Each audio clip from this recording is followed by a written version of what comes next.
Haikuwa muda sana tokea tumepokea taarifa za kikosi cha Stars, Taifa Stars kumtambulisha Mwargentina Miguel Gamondi ambaye alishawahi kushiriki katika vilabu mbalimbali vikubwa hapa nchini, na ilikuwa ni taarifa ambayo ilikuwa ni nzuri kwa wengine na ni taarifa ambayo iliwashtua wengine, hatuwezi tukasema zaidi. Na baada ya kutambulishwa Miguel Gamondi, kuna baadhi ya maswali ambayo niliyapata kutoka kwa wanafamilia wa soka, watu wanaofuatilia michezo wakiniuliza, Mpare Mweupe, je, mara ya mwisho tulisema kwamba coach atakayechukua timu ya taifa lazima awe Mtanzania ili kuzingatia uzalendo? Hawa wa nje hawana uzalendo na nchi yetu, hawatatufikisha mahali.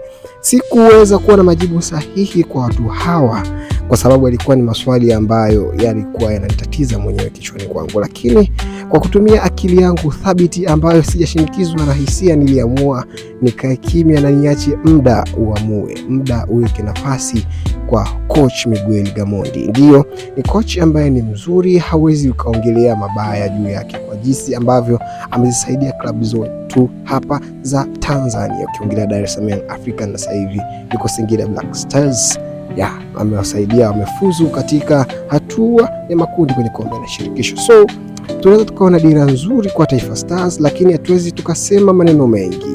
Bila siku napenda kuwakumbusha kwamba tuwe wazuri sana wa kutunza maneno kwa ajili ya baadaye. So tuache muda uamue. Tumekuwa na tabia ya kuwapima makocha wa timu za taifa kwenye vikosi wanavyoita. Hiyo ndio watu wetu ya kwanza sana tukiwapima.